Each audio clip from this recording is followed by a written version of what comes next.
And good afternoon, scholars of room 502. Today we are going to start on page 12 of our text for closed reading. And if you do not have one of these, please have your parents shoot me off a text and I'll see what I can do to get one mailed out to you, okay? So we're going to start off with what we're going to be able to do is to read to identify key details. Remember, we do that, key events.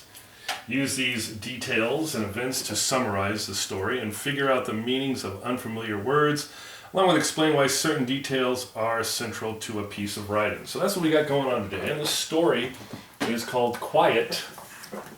It's an excerpt from Lad, a dog, a classic story of a courageous collie. When I was a kid, there was a show called Lassie, and I thought that maybe that this was going to be about Lassie. Maybe I could put the Lassie video up on our language arts today. So let's read that this is by Albert Pavson Terhune. And remember, on our text for close reading, it always starts out with an introduction, especially when it's dealing with an excerpt. So Lad, a dog, a classic story of a courageous collie, was first published in 1919. It was based on a collection of stories that had first appeared in magazines. The book's author, Albert Payson Terhune, was a breeder of dogs. He raised and trained many collies, and Lad was his real-life pet. He also wrote other books that featured Lad as the main character. The place in the following passage from chapter 2 was Terhune's own Sunnybank estate, where he lived with his wife and dogs. So this man obviously knows a lot about collies, and we can see that this is a collie in the picture, a very idyllic farm land it looks like, nice and green. Excuse my sniffles, I've been doing a lot of yard work and allergies and whatnot.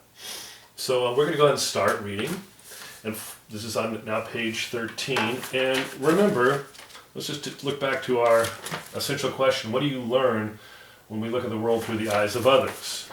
So let's go ahead and start off, and as we read, think about if this is first person or third person point of view.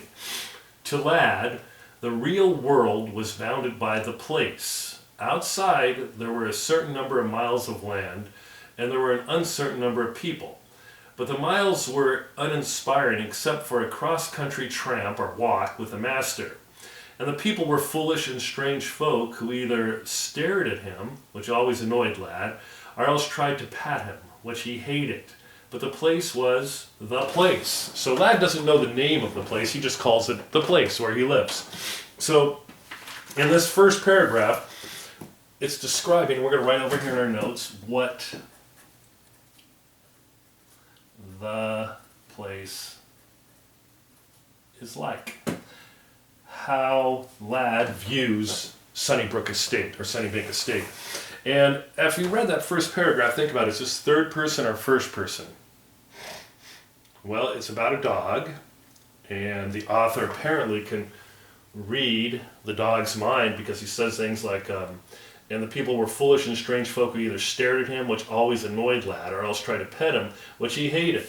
So as you can see, we're not using the word I, like remember in A Dog's Life, I think it was called that story. What's it called, A Dog's Life? Right back here. Yeah, A Dog's Life. It was from the point of view of the dog because it used the word I. But this author is a third person point of view because he's describing all the thoughts of what's going on with the dog, how he feels about the place. Let's go to paragraph 2. Always he had lived on the place. He felt he owned it. It was assuredly his to enjoy, to guard, to patrol from high road to lake. It was his world. So this is how Lad feels about the place. And I think I'm going to underline here, it was assuredly his to enjoy. And also, he felt he owned it. Now let's go to paragraph 3. Remember, you can always pause to catch up. So the denizens, or the people who live there, of every world must have at least one deity to worship. So he's saying that the people of every world must have a god to worship. Deity is a god. Lad had one. So who's Lad's God? The master. Indeed, he had two, the master and the mistress. And mistress is just a word for a woman or a female who owns, for example, a dog. Master and mistress. They're kind of old terms. This probably was written quite some time ago. And because the dog was strong of soul and chivalric, that's a tough word. Think about the word chivalry. That means brave. Okay? And because the dog was strong of soul and chivalric, are doing good deeds, withal, and because the mistress was altogether lovable, Lad placed her altar, or where you worship something, even above the master's, which was holy as it should have been. So he even feels that the master's wife, the mistress, is altogether lovable, that she's above the master. So this is how Lad feels about his owners, the husband and wife who own him. So obviously he thinks quite highly of them. He thinks they're like gods. So I've had dogs that think they're God. All right, meaning they boss me around. So let's go to paragraph 4, and we're looking for some key events or details that will help us understand the story. There were other people at the place, people to whom a dog must be courteous or polite, as becomes a thoroughbred, because he's a purebred dog, and whose caresses he must accept, or whose petting he must accept. Very often there were guests too, and from puppyhood, Lad had been taught the sacredness of the guest law. Civilly, he would endure the petting of these visiting outlanders. So he doesn't care to be pet, but he endures it. He suffers through it. Gravely or seriously, he would shake hands with them on request. So he played along and said, okay, I'll shake your hand. He would even permit them to paw him or haul him about if they were of the obnoxious dog-mauling breed. You know, some people, myself included, and I guess it's not good to do, like to wrestle with dogs. I had a dog, my little brother's dog, Louie. I loved to wrestle with him. He was a wrestling dog. But even Lad here will go along with it, even though he doesn't like it. So he treats the guest law.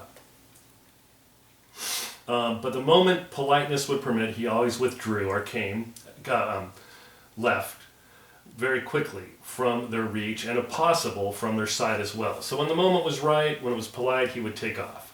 Of all the dogs on the place, Big Lad alone had free run of the house by day and by night. So there's other dogs there, but Big Lad alone had free run of the house. So it must be very important. He slept in a cave under the piano, and he even had access to the sacred dining room. A lot of people don't like dogs in their dining room. At meal times even, where always he lay to the left of the master's chair. With the master, he would willingly unbend for a romp at any or all times. At the mistress's behest or request, he would play with all the silly abandon of a puppy, rolling on the ground at her feet, making as though to seize and crush one of her little shoes in his mighty jaws, wriggling and waving his legs in air when she buried her hand in the masses of his chest ruff, and otherwise comporting himself with complete loss of dignity. So when he would play with the master's wife, his mistress, he would let go. He was free to do what he wanted to be. He let go of all of his dignity and was like a little kid again.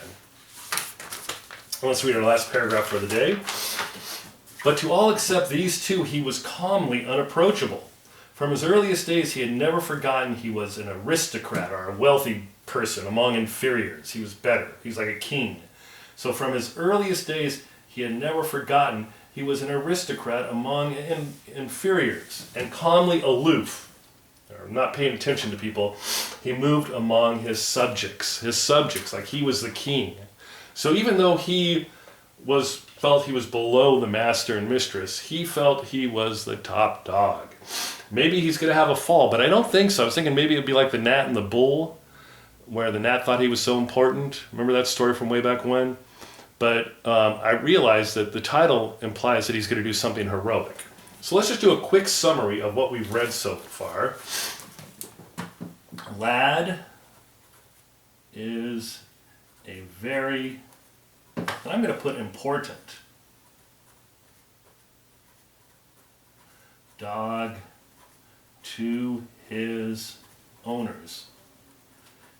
And go ahead and follow along with me, because after all, he gets to go to the dining room. Wow. So Lad is a very important dog to his owners. He feels he is like a king, and others, including people other than the master and mistress, are inferior to him, aren't better than him. So that's just a quick little summary of what we know about Lad so far. So Lad is a very important dog to his owners. He feels he is like a king, and others, including people, are inferior to him. So he thinks pretty highly of himself, and apparently his owners do too. So we know that the title is an excerpt from Lad, a Dog, a classic story of a courageous collie. Maybe he's going to do something really courageous in this chapter because this is an excerpt, or maybe he'll have kind of, maybe he'll see things from other people's point of view and he won't feel so great about himself. We'll find out. I hope you enjoyed that reading. I know I did.